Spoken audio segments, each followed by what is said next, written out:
Ces poupées ne sont pas des jouets. Elles ont un sexe.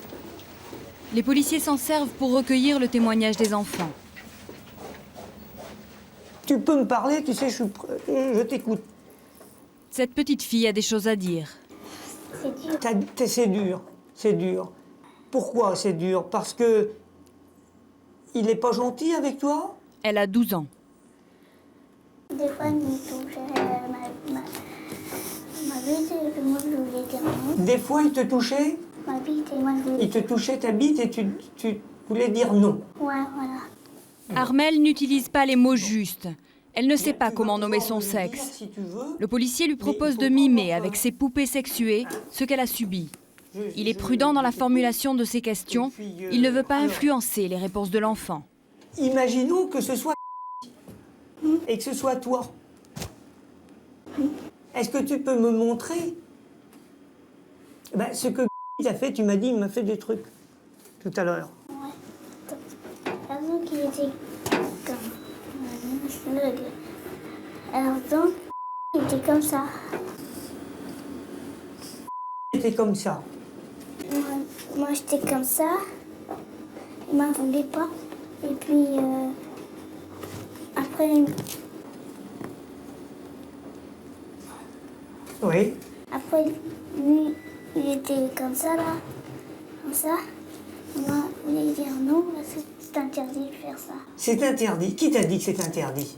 Personne, mais je sais, parce que des fois, ma mère peut me voir. Ouais. Est-ce qu'elle t'a vu, ta maman? Oui, une fois, ou je sais plus, ou deux fois.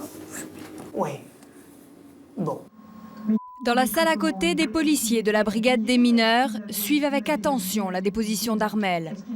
Chaque mois, ils reçoivent une dizaine d'enfants qui se plaignent d'abus sexuels. Si les policiers estiment que l'enfant dit vrai, une enquête débutera ce matin. Tu m'as tout dit? Oui. Je te remercie, ma grande. Allez, viens. La déposition d'Armelle est prise au sérieux. Mais l'enfant, en échec scolaire, a peu de mots de vocabulaire. Il faut que les policiers en sachent plus.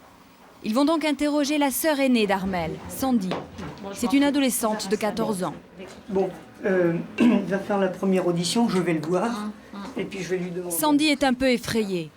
Ce sont ses confidences qui ont tout déclenché. Il y a quelques jours, elle s'est confiée à une de ses amies et lui a raconté que son beau-père l'ait violée, elle et sa sœur. Cette amie l'a répété à une assistante sociale qui a prévenu la police. Et les deux sœurs ont été convoquées ce matin. C'est une femme, lieutenant de police, qui va l'interroger. Sandy a un peu peur de parler. C'est toi qui vas parler, moi je suis là pour t'aider. Si tu as du mal à dire quelque chose ou s'il y a quelque chose qui te pose problème, je t'aiderai. Hein? Donc tu n'es pas gênée. Tu me dis les choses. Comme pour Armelle, la déposition de Sandy est filmée. La loi le prévoit. L'enregistrement sera ensuite utilisé au cours de l'enquête pour éviter aux enfants d'avoir à raconter à nouveau leur histoire. Est-ce que c'est tout ce qui se passait ou déjà à ce moment-là? Après, quand ma mère était partie faire les courses ou à promener les chiens, ou de rendez-vous, il nous disait de lui toucher. C'était l'après-midi, ça, ou n'importe quand? Oui. Oui? Puis après, il a rentré son sexe en bien.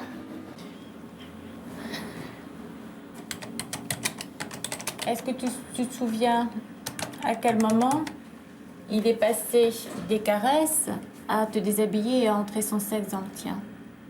Oui, il fait presque 3 ans. Et toi, une fois qu'il est parti, tu fais quoi? Après, je pleure. Tu pleures? Les accusations de Sandy sont très graves. Mais pour l'instant, ce ne sont que des mots. Les policiers n'attendent pas la fin de l'entretien pour prendre immédiatement rendez-vous avec un médecin légiste. Il va examiner les enfants et vérifier si elles ont été violées. De la part de leur beau-père. Les victimes sont actuellement à l'hôtel de police. Tu as peur de... Un peu. Qu'est-ce que tu ressens par rapport à lui? Que je lui en veux, quoi. Tu lui en veux? Je crois que c'est fini. Tu crois que c'est fini? Bon, et maintenant tu te sens comment? À l'aise. À l'aise? Ça va mieux? C'est bien. Pas de larmes. Sans émotion apparente, c'est sans difficulté, presque froidement, que Sandy a tout raconté. Mais pour l'instant, il n'y a aucune preuve que ce qu'elle dit est vrai. Les enfants peuvent mentir. Les policiers sont pourtant persuadés que l'affaire est sérieuse. Ce ne sont pas les mots, mais l'attitude des enfants qui les a convaincus. Vous l'avez trouvé crédible Tout à fait, tout à fait. Je ne mets absolument pas en doute sa parole. Je ne sais pas si vous avez remarqué, mais elle a un détachement apparent par rapport à ce qu'elle dit, qui peut paraître assez curieux, qui en fait est assez habituée dans ce genre de choses, comme si ce drame était extérieur à elle.